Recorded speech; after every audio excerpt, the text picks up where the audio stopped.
സംസ്ഥാനം പേമാരിയിൽപ്പെട്ട് വലയുമ്പോൾ വിരുന്നിൽ പങ്കെടുത്തതിലും ഹെലികോപ്റ്റർ ഉപയോഗിച്ചതിലും മുഖ്യമന്ത്രി വി.ഡി. സതീശനെതിരെ വിമർശനം ശക്തം. മുഖ്യമന്ത്രിയുടെ അനവസരത്തിലുള്ള നടപടികളെ സിപിഐഎം കടുത്ത ഭാഷയിൽ വിമർശിച്ചു. കേരളം വെള്ളത്തിലും മുഖ്യമന്ത്രി വിരുന്നിലുമാണെന്ന് സിപിഐഎം സംസ്ഥാന സെക്രട്ടറി എം.വി. ഗോവിന്ദൻ കുറ്റപ്പെടുത്തി. വിരുന്നിന്റെ ദൃശ്യങ്ങൾ പങ്കുവച്ചും മറ്റ് നേതാക്കളും ചോദ്യങ്ങളുമായി രംഗത്ത് വന്നു. മുഖ്യമന്ത്രിയുടെ പ്രവൃത്തിക്കെതിരെ സമൂഹ മാധ്യമങ്ങളിലും വിമർശനം കടുക്കുകയാണ്. മിനിഞ്ഞാന്ന് രാത്രിയിലാണ് ഇടുക്കി, കോട്ടയം ജില്ലകളിൽ ഉരുൾപൊട്ടിയതും പത്തനംതിട്ട റാന്നി വെള്ളത്തിൽ മുങ്ങിയതും. അതിന് തൊട്ടു മുൻപുള്ള പകലായിരുന്നു ഭാര്യാപിതാവിനെ കാണാൻ മുഖ്യമന്ത്രിയുടെ ഹെലികോപ്റ്റർ യാത്ര. തിരുവനന്തപുരത്ത് നിന്ന് കൊച്ചിയിലെത്തിയെങ്കിലും മോശം കാലാവസ്ഥയെ തുടർന്ന് മുഖ്യമന്ത്രിക്ക് ഇറങ്ങാനായില്ല. മുഖ്യമന്ത്രിക്ക് തിരിച്ചു പറക്കേണ്ടി വന്നത് വാർത്തയായതോടെയാണ് ഹെലികോപ്റ്റർ യാത്ര പുറംലോകമറിഞ്ഞത്. വ്യക്തിപരമായ ആവശ്യത്തിന് ഹെലികോപ്റ്റർ ഉപയോഗിച്ചതിനു പുറമെ സ്വന്തം അനുഭവത്തിൽ ബോധ്യപ്പെട്ടിട്ടും ദുരന്ത നിവാരണ അതോറിറ്റി ചെയർമാൻ മഴക്കെടുതി നേരിടാൻ എന്തു മുന്നൊരുക്കം നടത്തിയെന്ന ചോദ്യമാണ് ഇതോടെ ഉയർന്നത്.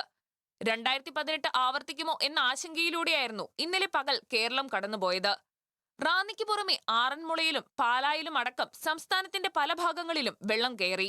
ജനങ്ങൾ കയ്യിൽ കിട്ടിയ സാധനങ്ങളുമായി സുരക്ഷിത സ്ഥാപനങ്ങളിൽ അഭയം തേടി.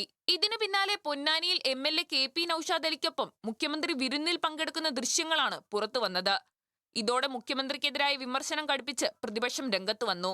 മുഖ്യമന്ത്രി വിരുന്നിൽ പങ്കെടുക്കുമ്പോൾ ജനങ്ങൾ പ്രാണഭയത്തിൽ ആയിരുന്നുവെന്നും ദുരന്ത നിവാരണ മുന്നൊരുക്കത്തിൽ പാളിച്ചുണ്ടായതായും CPIM സംസ്ഥാന സെക്രട്ടറി M.V. ഗോവിന്ദൻ ആരോപിച്ചു.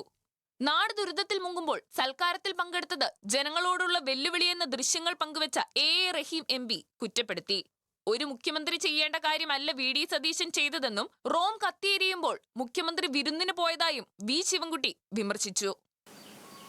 ഈ ദുരന്ത നിവാരണ അതോറിറ്റിയുടെ ചെയർമാൻ എന്ന് പറഞ്ഞ മുഖ്യമന്ത്രിയല്ലേ? മുഖ്യമന്ത്രി ലീഗ് നേതാവിൻ്റെ വീട്ടിൽ ചിക്കനുമായിട്ടുള്ള യുദ്ധം നടത്തിക്കൊണ്ടിരിക്കുകയല്ലേ?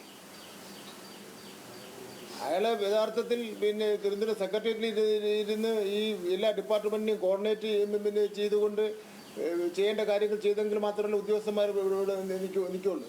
ഇത് യഥാർത്ഥത്തിൽ ഒരു റോം കത്തിയെറിയുമ്പോൾ നീറോ വീണം വിട്ടുന്നതിന് തുല്യമാണ് എന്നതുപോലെയാണ് ഇത് കാണാൻ വേണ്ടി കഴിയുന്നത്.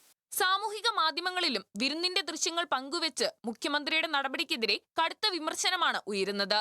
News desk, news Malayalam.